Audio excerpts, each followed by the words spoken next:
Hello, children. Sai Ram. How are you all? I hope you all are fit and fine at your homes. So, children, today is our environmental studies class, and we are doing chapter number 8 from social studies. We are doing chapter number 8 from social studies book, and the name of the chapter is Grasslands of the Temperature Zone. Let's quickly recap what we have studied in our previous video. First of all, we have studied that grasslands are vast stretches of land with tall grasses and few scattered trees. And grassland cover more than 1/5 of Earth's surface, and these are located at temperature zone. Okay? This is the map showing different grasslands at different parts of the world with different names. In North America, it has prairies, South America, pampas, Africa, veld, Europe, steppes, and Australia, downs. These are the grasslands of the world. And you know that grasslands are the natural habitats. They have been formed by nature. The grasses found here have not been planted by people. That means they are natural habitats. They occur naturally. So in this chapter we are studying about the prairies, which is in the center of the United States of America. We studied about its vegetation and climate. So the prairies are the vast stretch of flat land covered by miles grass. Grass is green in summer and turn brown in autumn. The soil is very fertile because of the large quantity of humus present in it. Okay, the soil which is here is very fertile because it has large quantities of humus in the soil. There is a moderate rainfall which occurs mostly in summers. Right. Now today we are going to start with the topic agriculture in Paris. As you know that soil here is very fertile because of the presence of humus in it. So water is available in plenty from the Mississippi and Missouri rivers and their tributaries. Mississippi and Missouri is the name of the rivers. Because of these two rivers and their tributaries, the water present there is in plenty form. Means there is plenty amount of water present for agriculture there. This makes it perfect for agriculture. What do we need for agriculture? We need proper soil or fertile soil. Then we have to look for water availability, right? Then we have climate or weather, right?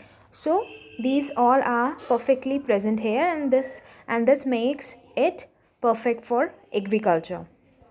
The region produces so much of wheat that it is called the wheat basket of the world.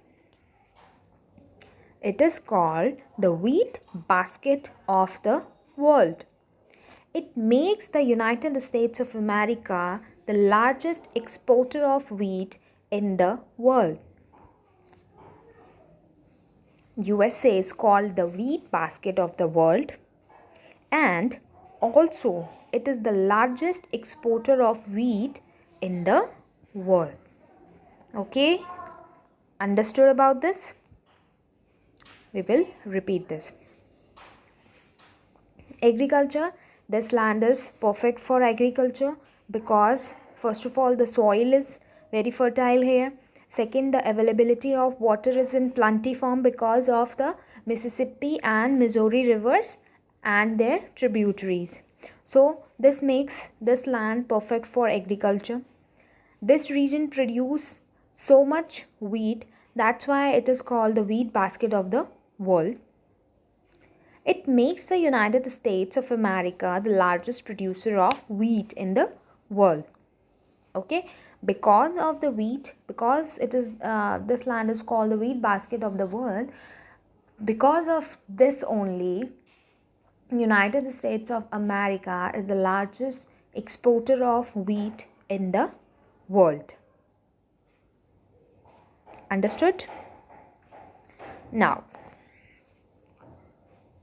the other main crops grown are maize, barley, rye, and oats.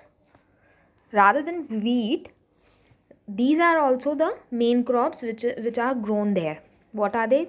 Maize, barley, rye, and oats. Farm work such as plowing, sowing, harvesting, and thrashing is done with the help of machines.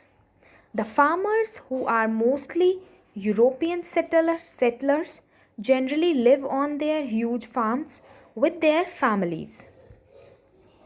The workers also live on the farms. Since the farms are huge and machines do not do most of the work, the population in this region is thin. Means the population is very low. Why? Because most of the work is done by machines, like plowing, sowing, harvesting, and threshing is done with the help of machines. So the European who settled here, the farmers who are mostly from European settlers, means who came from Europe and settled down here. They live on their huge farm with their families, and workers also who works on the farm, they also live there. And the huge amount of work is done with the help of machines. So the population there in this region is very low, or you can say thin. The main crop is wheat. Because of this, USA is called the wheat basket of the world, and also the largest exporter of the wheat. And other than wheat, the other main crops are maize, barley, rye, and oats. I hope agriculture of this grassland is clear. Now moving on, this is, see, the huge farm, and this is the main crop, which is wheat. This is the farm of wheat in the prairies. Okay. Now next, do you know there are two kinds of grasslands, tropical and temperature. Tropical grasslands such as prams have greater rainfall and the grasses are tall. Some grow more than 2 meters high. They are mostly present in the southern hemisphere. Temperature grassland gets less rain and have shorter grasses. They are mostly found in northern hemisphere. And in this chapter we are studying about temperature zones. So temperature zones are mostly found in northern hemisphere. They have shorter grasses and it has less rain if we compare it with the tropical zone. Okay, now one picture. These are the long grasses of the prams, and here is the short grasses which are found in prairies. And this is a prairie dog stand in a short grass of the prairies.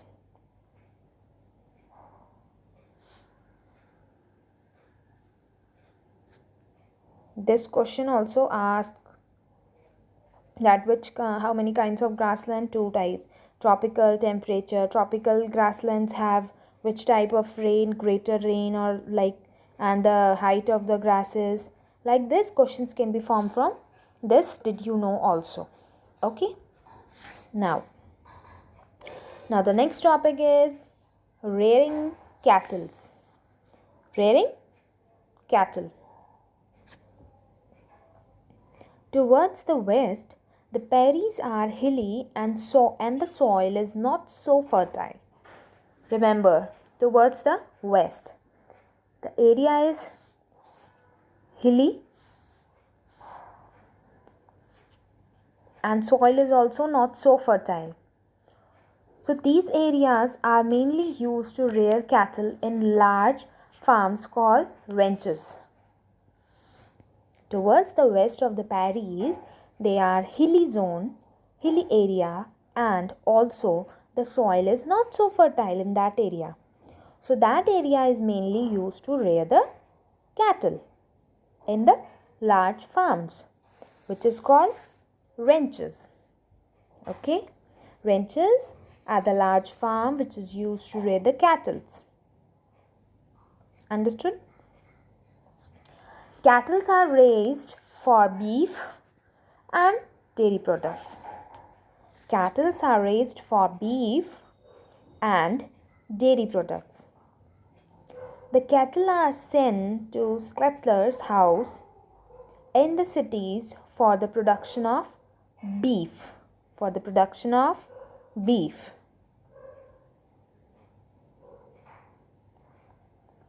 The city of Chicago. The city of Chicago is an important center for slaughtering animals, ranches, and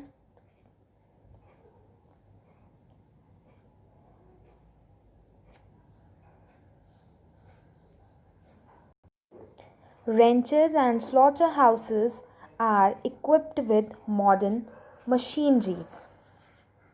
Ranches and slaughterhouses are equipped with modern machineries.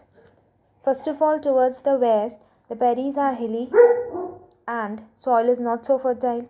So this area is used to rear the cattle in the large farm, and these large farms are called ranches.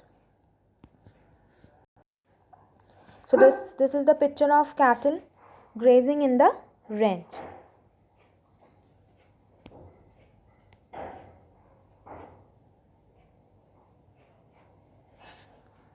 Now I hope you are clear with this chapter, and we are going to do the final recap of this chapter. What we have studied in this chapter. First of all, most of the grassland are located in the temperature zone, right? The grasslands of North America are known as prairies, right? The prairies have hot summers and cold winters, and rainfall is moderate. We have studied this. Most of the grasslands have been cleared for farming now, and wheat is the main crop. Wheat is also called, USA is also called the wheat basket of the world, and USA is the largest exporter of wheat in the world. So wheat is the main crop. And what are other main crops? Barley, oats, rye, maize. These are also the main crop. Towards the west, grasslands are used to rear cattle for beef and dairy products. So I hope, children, you are clear with this chapter now. Try to do the book exercises. Read the chapter thoroughly again. Okay? Till then, take care of yourself. See the video again. And Sai Ram.